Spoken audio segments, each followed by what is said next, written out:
tarde, pessoal. Sou o Rafael Viveiros. Trabalho com desenvolvimento de software. Meu foco é desenvolver mesmo. Desenvolvo há uns 11 anos, mais ou menos. Aí trabalho basicamente com tecnologias Microsoft. No QCon eu também falei sobre esse mesmo tema, a escolha da essência humana e o novo socialismo. Uma coisa meio piração, assim, pra gente sair um pouco dessa história de programação, né? A gente só fez programação, código, escolha.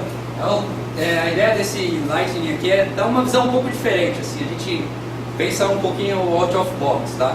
Então, a ideia aqui é mostrar os paralelos que a gente tem com o Scrum, com o que a essência humana ajuda a gente nisso, né? E o novo socialismo, beleza? Preparados? Quais são os fatores, então, de sucesso do Scrum e desse chamado novo socialismo? Essa palavra novo socialismo, só para dar uma ideia para vocês, foi eu que inventei, tá? Isso aqui, se vocês procurarem na internet, aí vocês não vão achar, mas para frente eu explico por que novo socialismo, tá? Mas assim, basicamente, o que a gente tem aí de coisas que são parecidas? O que a gente tem dentro do Scrum que a gente tem nesse novo socialismo, né? Primeira coisa que eu acho muito importante, liberdade. Liberdade é uma coisa muito interessante, né? Isso faz o Scrum dar certo. Porque qual é a liberdade? A liberdade é a liberdade da equipe tomar as decisões, da equipe escolher o que ela quer, ou melhor, né? Dentro daquela liberdade limitada, né? Sem discutir a palavra liberdade, mas dentro daquela liberdade limitada, ela tem um poder de escolha, um poder de decisão dela, certo? Não é muita coisa, mas já é alguma coisa, já é melhor do que o que a gente tinha antes. Da criação, né? Então, esse ambiente de liberdade estimula o que? Criação, porque você tira algumas variáveis que a gente tem aí daquela produção fixa, né? Daquela produção que a gente já conhecia como waterfall, enfim. Você passa para um modelo de Scrum onde a criação ela é mais estimulada. Então, você estimula a criação das pessoas. E o mais legal também, diversidade. Então, diversidade e a criação juntas formam uma coisa muito bacana, né? Porque quando a gente trabalha com equipes multidisciplinares, com pessoas que fazem várias tarefas ou que fazem todo tipo de tarefa, você tem a diversidade. E daí surge a criação, surge o aprendizado, surge o conhecimento compartilhado, certo? Surge o quê? A união, por quê? Eu estou compartilhando a minha dor com a dor do meu amigo, então o cara que testa ele não está sozinho nessa vida, né? O cara que desenvolve também vai ter que testar junto com ele não está ali de bobeira, né? O objetivo comum, então todo mundo olha para um objetivo comum, todo mundo quer entregar software funcionando, todo mundo quer ver as coisas rodando bem e em todos os níveis da equipe, né? Não é o cara do teste que quer sabotar o cara do desenvolvimento, o analista, o arquiteto que eu quero que o desenvolvedor se dane, eu vou escrever o pattern aqui, o memento, ele que se vire para implementar, né? Não é verdade isso, aqui ele tem que se preocupar com isso também, né, dentro do Scrum. E dessa mesma maneira funciona essa espécie de novo socialismo, né? Por quê? Você tem que compartilhar, você tem que contribuir para que todo mundo cresça junto, né? Então você tira aquela competitividade e coloca um ambiente criativo, tá? Um ambiente onde todo mundo trabalha junto. Beleza? Bom, aí começa inspirações aí. Esse carinha aqui, ó, o Humboldt, esse cara foi o cara que começou as ideias liberais mais clássicas que a gente conhece hoje, tá? Ele, inclusive, foi um dos fundadores da Universidade de Berlim. E ele tem uma coisa interessante que ele falou que ele sempre comentou nos textos deles e nas coisas que ele falava. Isso ele, falando do liberalismo clássico, tá? Não estou nem falando de socialismo ou Marx ou qualquer outra coisa que vocês queiram pensar, tá? Falando de liberalismo clássico, ele já falava que a liberdade e a diversidade são pré-condições para a autorrealização do homem. Olha só que interessante, isso há anos atrás. Então, já se pensavam nisso, que a liberdade e a diversidade são pré-condições. Então, por que será que a gente tirou a liberdade? Por que será que a gente tirou a diversidade e segmentou ou especializou as pessoas nas coisas que elas fazem? Então, tem razões para isso, tá?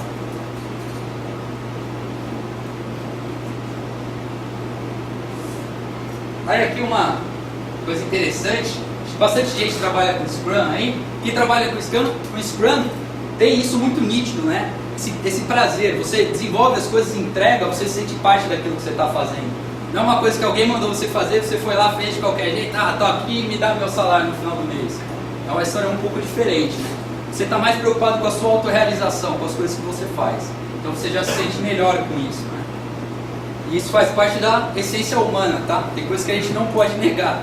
Então, até agora, todo o trabalho que a gente fez até agora era negando essa essência, né? Ainda segundo o mesmo velhinho aí, o Sr. Humboldt, ele falou uma coisa bem interessante. Aqueles que não compreendem isso podem com justiça ser suspeitos de não entender a natureza humana. Ou seja, quem não compreende autorrealização, liberdade, diversidade, pode ser acusado de não entender a natureza humana, a essência do homem mesmo. E de querer fazer o quê? Transformar homens em máquinas. Certo? Transformar homens em máquinas. E aí o que foi que a gente aprendeu na escola de administração a vida inteira aí?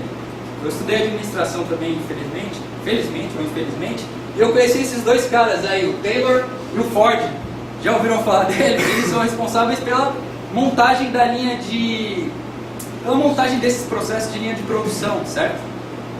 E aí o Charlie Chaplin, no famoso filme dele, né? E uma coisa interessante, inclusive hoje aqui a gente estava participando de uns Open Space, o pessoal estava discutindo, a gente estava discutindo sobre Kanban, sobre Scrum, enfim. Assim, sem defender um ou outro, mas pensando de uma maneira um pouquinho mais em cima, assim. Kanban ele surgiu também desse mesmo processo, então não seria isso uma evolução desse processo e o Scrum um pensamento diferente? Não sei, é uma coisa só para a gente pensar, tá? Certo? Aí agora falando da implantação, né? Até agora a gente falou de essência, enfim. Agora falando da implantação. Esse trechinho aqui de texto que eu retirei do Scrum Guide. O Scrum Guide, aquele que tem lá no Scrum.org, que todo mundo conhece, tá?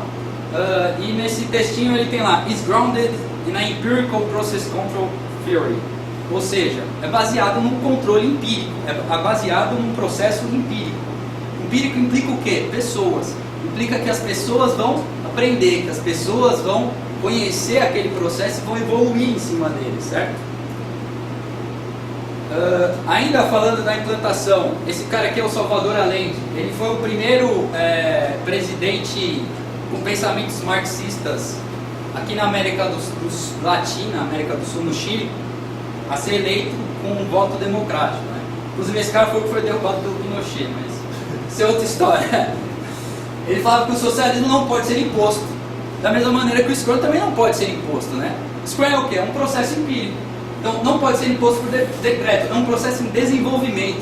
Quando ele falou isso, ele queria dizer o quê? Que é um processo empírico, que isso depende das pessoas, certo? Que as pessoas têm que querer isso, que elas têm que mover nesse sentido, tá? Ainda falando da implantação, Rosa Luxemburgo, essa marxista assim, né? Eu tinha que colocar alguém que é a favor do Marx aqui. Marxista, uma coisa bacana que ela fala: erros cometidos por movimentos revolucionários são infinitamente mais frutíferos do que a infalibilidade do mais inteligente comitê central.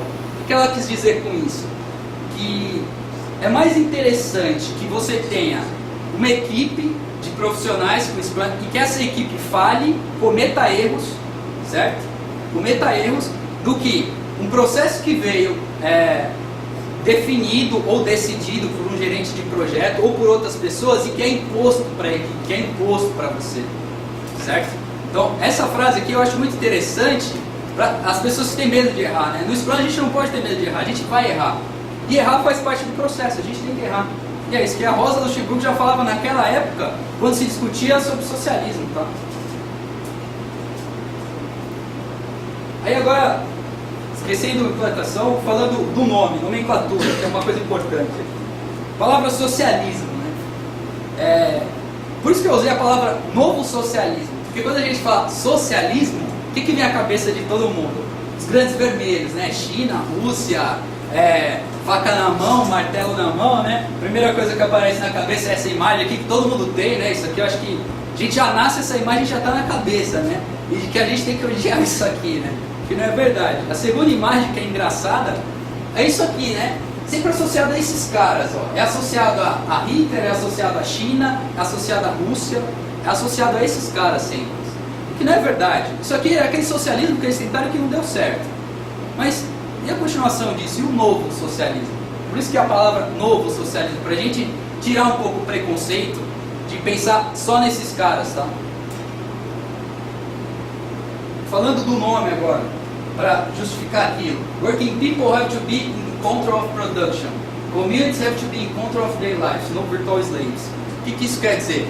Que as pessoas têm que produzir e a produção é o quê? Compartilhada, a produção é de todos, tá? A produção é da equipe, você desenvolve as coisas e aquilo ali é de quem? Da equipe, certo? A equipe desenvolveu aquilo tudo junto. É um trabalho feito em comunidade, não é um trabalho feito sozinho, tá? Esse cara é o Chomsky, esse aí está vivo ainda, um dos poucos. Também a palavra Scrum é muito usada, né? Virou modinha no mercado. Eu estava numa outra sala, a gente estava discutindo sobre Scrum, implantação de Scrum em uma grande empresa, uma grande instituição. Mas peraí, você quer mesmo implantar Scrum? Não, você não quer Scrum, você quer qualquer outra coisa. Então não fala que é Scrum, não vamos discutir isso. Você não quer Scrum, você quer outra coisa, beleza. Aí a gente começa a conversar sobre como melhorar o seu processo, que é uma coisa diferente. Tá?